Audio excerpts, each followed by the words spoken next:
He's a regular at comedy clubs all across the country. Please make it loud for Mr. Sammy Obeid.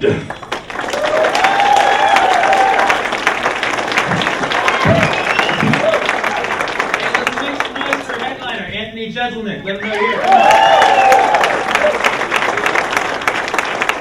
Great show for you tonight. My name is Sammy. I'm Lebanese American. Okay. Yeah, ladies. You know what they say about Lebanese guys? Nothing. All right. It's kind of a problem, you know? Like, why do people here in the United States know so little about the different Middle Eastern cultures? It's like, how many more wars do we have to get into the Middle East before people stop calling me Mexican? You know what I mean? I was applying for a job application recently where you have to indicate your ethnicity on the application. There was no option for Middle Eastern, so I just didn't fill it out. I turned into a lady collecting them. She was white. She's like, why didn't you fill it out? I was like, there's no option for Middle Eastern. She's like, no, look right here, Indian. Like, oh, you're one of those people. Like, I don't know if your last name is Columbus, but you can't just pick a race and call us Indian. It doesn't work like that. 200 years from now, she'll be like, oh my God, he's not from India, he's Native Arabian. Which is actually true, because half of my family is Palestinian. Palestine, which is not a country anymore, but still a culture, which is interesting, because I went to a Palestinian restaurant recently. It's like, you can have a restaurant, but not a country, you know? But it made sense when I got in there, because there's a bowl of rocks used to throw to get the server's attention. Finally, the food is brought to you by activists on a flotilla, and then sometimes it gets intercepted by the guy at the kosher deli next door, and you're like, that's authentic. I have a lot of Jewish friends, though. My best friend isn't Jewish. The other day I asked him, hey man, what do you like most about being Jewish? He said, I never thought about that before. I said, just give me something off the top of your head. So he gave me his yarmulke. Just kidding. He sold it to me. The point is, it's my friend.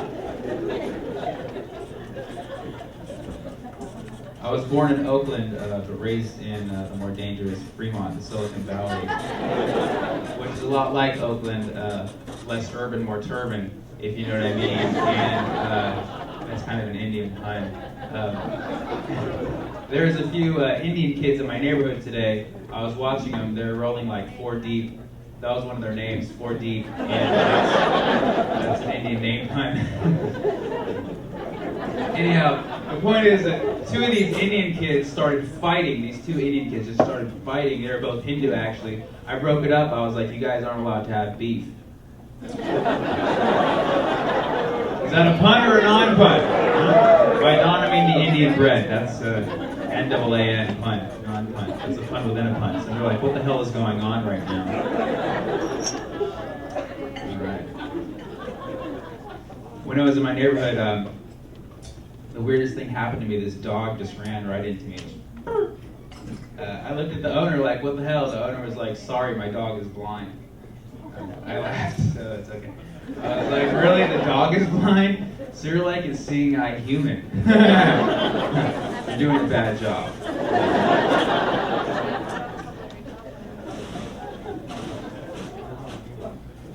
Lately, I haven't been eating that much. A lot of my friends think I have an eating disorder, but it's not that I'm anorexic, it's that I'm financially anorexic. It's a spending disorder, right? Like, it's not fair. Some people say, mo money, mo problems. It's like, yeah, no money, that's one big-ass problem, okay? I was buying a pack of bubble gum today at the store, bubble gum, and the lady at the register says, hey, do you want to donate $1 to the Make-A-Wish Foundation? I was like, do you want to give me a back rub? Feels kind of awkward saying no, doesn't it?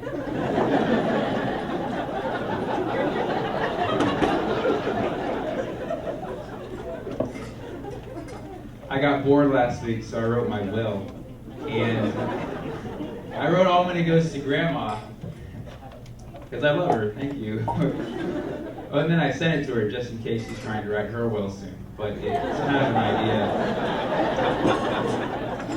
Why do people get all weird about that topic? Like, a lot of people think death and dying is a dark topic. I don't. Do you know there's a plus side to when we die as humans? Did you know that when we die, our bodies can grow like 3 to 5 inches from laying horizontally for so long? Yeah, we grow taller when we die. I think that's pretty cool. That's why they make caskets bigger than the body size. Whenever a girl asks me how tall I am, I'm just like, shoot, 6'4", casket. have a friend who's 5'9". He's always like, man, I would die to be 6 feet. I'm like, go for it.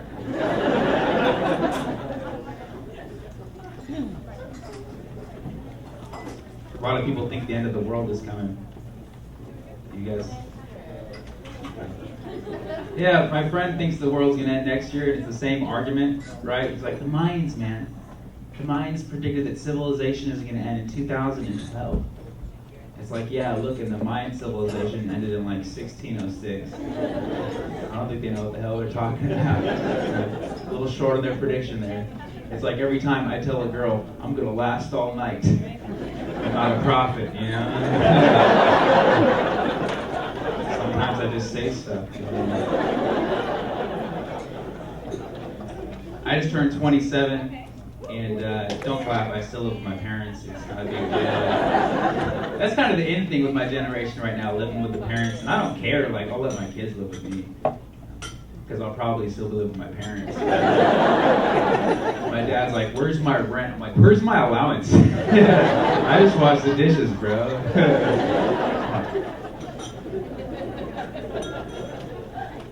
But I like this era we're living in right now because there's all this change going on in our society right now. I think the future is going to be really different with all this change going on. I think comedy is going to be really different in the future. That's why I'm trying to write jokes now that are going to kill in like 50 years. You guys want to hear one? Okay, a couple people. All right, I'm going to do this one. Kind of futuristic though. This joke is going to kill here in the United States like 50 years. ¿Por qué el pulpo se le cae?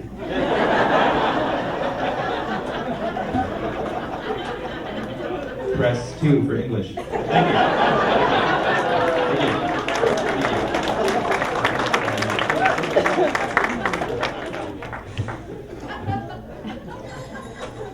The technology in the future is going to be so crazy. Like some of the new technology I don't even understand. Like they just made a software that converts speech into text, right? And what's next, they'll make something that converts text into speech. And if it's really cool, the speech will come out in the voice of the person who sent the text. And they'll call it a phone call.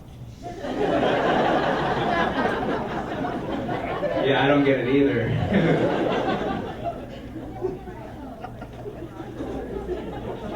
I'm just happy to be an American. Like, sometimes I feel materialistic. Like, I read that 1 billion people in this world live on only $1 a day. Why can't one of those people be my girlfriend?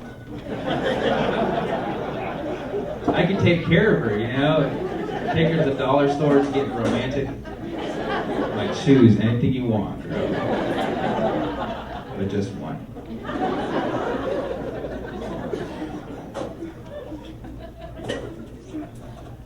I graduated from college a few years ago. Thank you. I double majored. I got 2 degrees, one in business and one in math, which is why I do comedy now.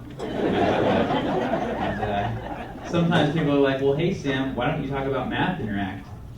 I'm like, I don't know, because I want people to like me. Math is like the most uncool thing. Like, math is so uncool, there's people out there who act like they have nothing to do with math. You know, those people like, oh, math, I don't get that. Like numbers, I can't even count, whatever. Now that whole attitude is insulting to half of the world, because if you think about it, half of the world is good at math. Half of the world is technically above the 50th percentile. And if you don't know what 50th percentile means, you're below it. If you didn't get that, don't worry, we weren't talking about you. This is my problem. I'm very textbook smart, but being textbook smart isn't very helpful in the real world. I realized this recently when I was getting into a debate with my environmentalist friend, and I tried to bust out some of that textbook knowledge. He was complaining about the environment. He's like, the polar bears have feelings too. The polar bears are just like people. When the ice caps melt, where are the polar bears gonna go? I was like, dude, come on, if bears are just like people, I'm sure the polar bears will be okay, right? Well, no, because I figured they just take land from the grizzly bears. have the black bears do all the work, and have the panda bears build them railroads.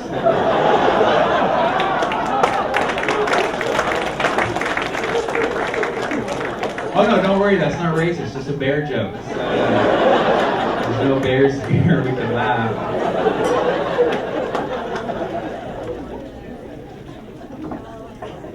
My personal stance that I take on the environment, I take the Native American philosophy. The Native Americans said that we don't inherit this land from our parents, but rather we borrow this land from our children. And that's why we should keep it looking good for them, for the future generations. And I live by this, I apply this in my everyday life. Like the other day, my mom came up to me and she was like, "Hey Sam, you need to move the hell out of our house, you're 27. I was like, "Look Mom, this is neither my house nor your house. It is my children's house. So use a coaster."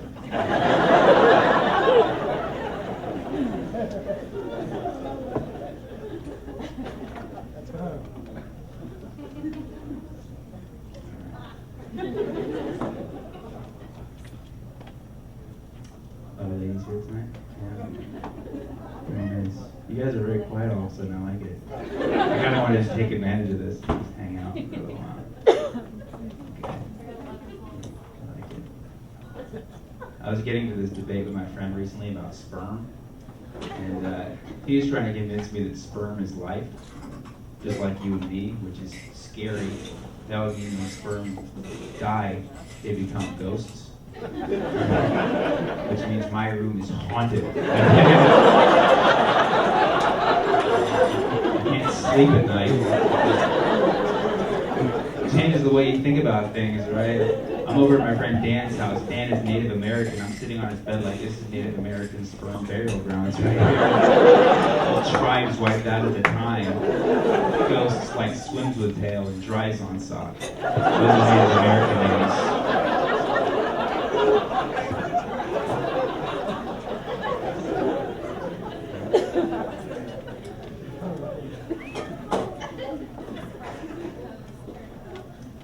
I think it's messed up. Society always makes the man do stuff. Like society always makes the man take the pill, like extends to last longer.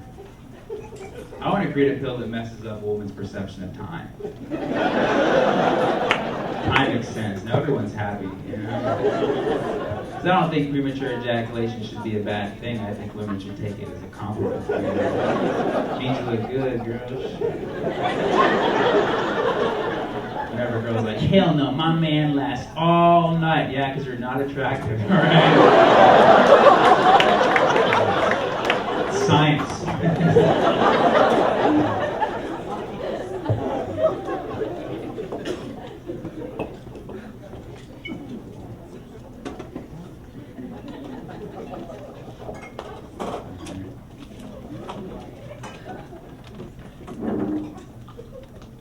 The daytime I'm a teacher. That's right, yeah, I teach junior high. Yeah, I used to get mad at my teachers for always mispronouncing my name, but now I have a lot of sympathy for teachers because I recently had a new student from India whose name is Fajit, but it's spelled F-A-G-I-T. I didn't know what to do the first day I was taking the role.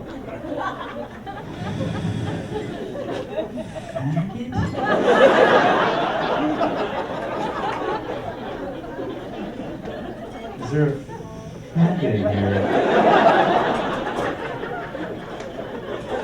Last name man, faggot man, I don't know.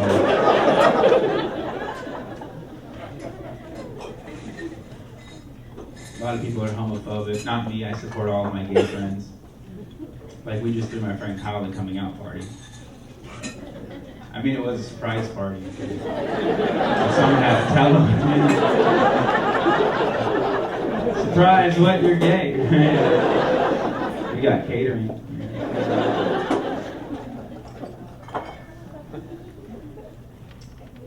Ladies want a tough guy, right? Yeah. They say ladies want a man who can fight. That's wrong. Ladies want a man who can fight and win. Big difference. Learned that the hard way too many times. Did you know that 50% of men who get into fights lose? Think about that. It's bad odds. I'm not going to take that. But I like that women nowadays are very sexually liberated, like very sexually open. I think that's a great thing. I think that women can get away expressing themselves in ways that guys cannot. You know, like a girl can be like, I'm horny. And it's hot when a girl does that to turn on the guys. If a guy is like, I'm horny, that's gross to everybody. And girls will be like, well, that's just because guys are horny all the time. They're just horny all the time. They're just horny all the time. And yeah, it's true, right? But it's your fault, ladies. It's your fault. That's right, it's a physical adaptation. We have to be horny all the time, so we're ready to put out whenever the fuck you decide you're horny. That's my time, guys. Thank you very much.